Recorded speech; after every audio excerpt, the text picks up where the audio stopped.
Good morning and welcome to Rising, joined today by the lovely Briahna Joy Gray. Good morning, Briahna. Good morning, Robby. It's good to be back, especially with those kinds of compliments rolling off the tongue. Well, hopefully we're going to have a better taping today. We had some technical issues, but we're back. The team worked it out. Very grateful for that. What are we going to discuss? Well, let's jump right in, unfortunately, to this tragedy in Colorado. Charges have been filed against 22-year-old Anderson Lee Aldrich following a deadly shooting at a gay nightclub in Colorado Springs. 5 people were killed and 25 injured Saturday night at Club Q. Aldrich now faces 5 counts of first-degree murder and 5 charges of committing a bias-motivated crime. Aldrich is reportedly the grandson of GOP California State Assemblyman Randy Vopel and was arrested in June of 2021 for a bomb threat. Police found him with explosives and multiple weapons. So we'll get into more about why Aldrich was able to evade Colorado's gun laws with advisor at the National LGBTQ Chamber of Commerce and Public Policy advocate Jonathan Lovitz. For now, we wanted to just talk about what we know happened that night. 15-year Army veteran Richard M. Fierro, who was at Club Q with his wife, daughter, and friends, subdued the gunman in an act of heroic bravery. According to a New York Times account of what happened, 45-year-old Fierro tackled Anderson and beat him with his own gun. Quote, as he held the man down and slammed the pistol down on his skull, Mr. Fierro started barking orders. He yelled for another club patron, using a string of expletives, to grab the rifle, then told the patron to start kicking the gunman in the face. A drag dancer was passing by, and Mr. Fierro said he ordered her to stomp the attacker with her high heels. The whole time, Mr. Fierro said he kept pummeling the shooter with the pistol while screaming obscenities. Just a note, someone who was reportedly at Club Q during the shooting tweeted, "The one who saved my life and stomped the shooter's face was not in fact a drag queen. She's a trans woman. Let's not call trans women drag queens during this time of grieving over a transphobic attack." They go on to say, I also want to make it clear, I don't think Richard knew that she's not a drag performer, but now that we know, let's correct it. Writer Robert Evans said of the attacker, quote, we should see pictures of the Colorado Springs shooter as he was taken to the hospital. We should see him badly injured and plugged into equipment. Doing so will help scare other shooters out of action. I don't know if that's true, but my main reaction was maybe this guy can do a training session. The guy who took down the killer for Uvalde police, perhaps. Yep. This is I read an interview with him. It's fantastic. He said, I know you rushed the shooter, and he had military training, obviously, which certainly helps. He was there with his family, we should note, with a wife and a daughter. Confronted the shooter, took him down, hero, bravo, etc.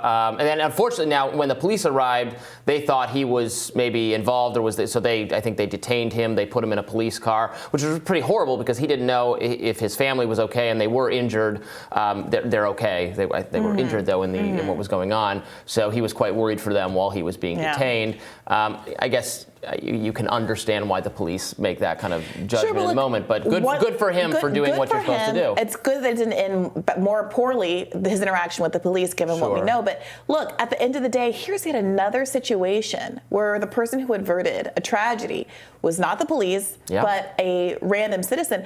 And frankly, one that doesn't necessarily fit the profile of what I think a lot of people who imagine these scenarios imagine. There is a question that's often raised, especially in the climate we're in now, where there's been a lot of scrutiny of drag shows like this one and the people who go to them. What kind of family brings their children to a drag performance? Well, this is a man whose entire family was at this drag performance, who is undeniably heroic. And I do wonder what that's going to do to the nature of the conversation and the description of the event from the political circles that are typically less sympathetic to these shows in general, into people who would bring their families to them. Well, let's see, what did Tucker actually have to say about it? We do have a clip from, of course, Fox News anchor Tucker Carlson about the incident last night. Let's take a look. But it didn't stop with gun control, because in fact, the Second Amendment is not the freedom that threatens the people in charge the most. No, that would be the First Amendment, which is your right to say what you sincerely believe.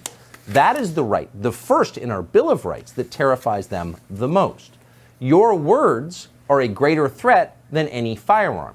They must censor you, or else they lose power. It is that simple. So these horrifying murders in Colorado over the weekend quickly became a pretext for yet more censorship of your speech. You are responsible for this, they told you, because you said the wrong things. You are guilty of stochastic terrorism, inspiring violence by your beliefs.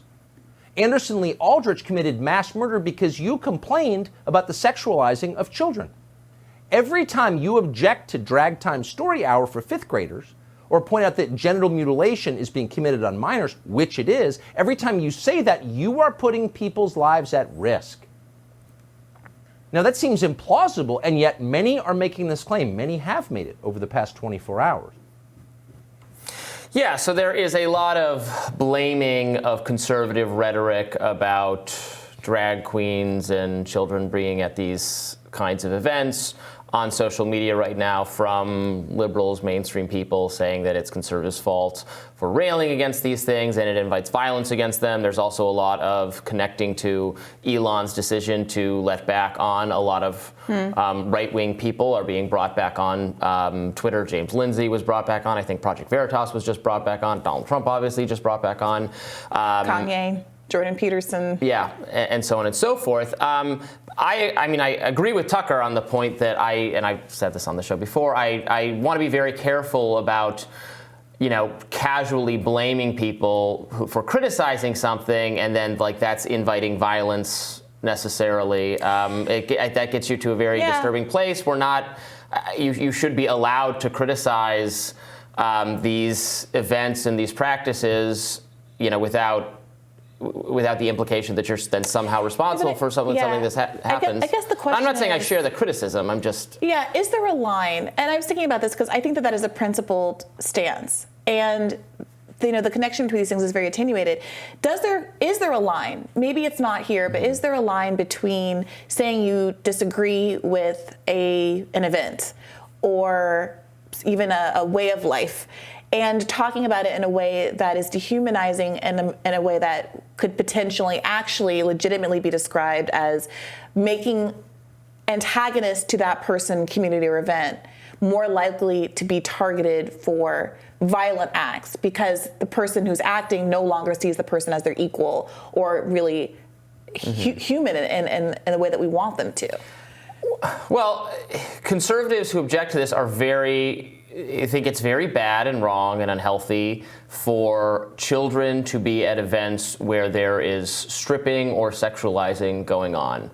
I don't think that's necessarily I don't think that describes all of these things or what was going on there. A lot of these events are not sexual in nature, and I think that line should be drawn. Isn't that the problem that if an event like this, which as far as we know was not stripping or sexual in nature, is targeted perhaps in the context of all of these criticisms being made, and again, we'll continue to know more about what happened here, and I don't want to jump to any conclusions, but if we understand that the people who are shooters, people who conduct these acts of violence aren't the most rational folks in the world, is there some responsibility? And I'm really just asking this question. Is there some responsibility to be very specific in our criticisms and to pair the criticisms that people make, again, which I don't agree with, but the criticisms people make of drag performances and the like, with admonitions against acting violently or treating people as anything less than members of our community? There was a version of anti-gay kind of Christian lingo years ago that said kind of hate the sin, love the sinner. And again, I'm not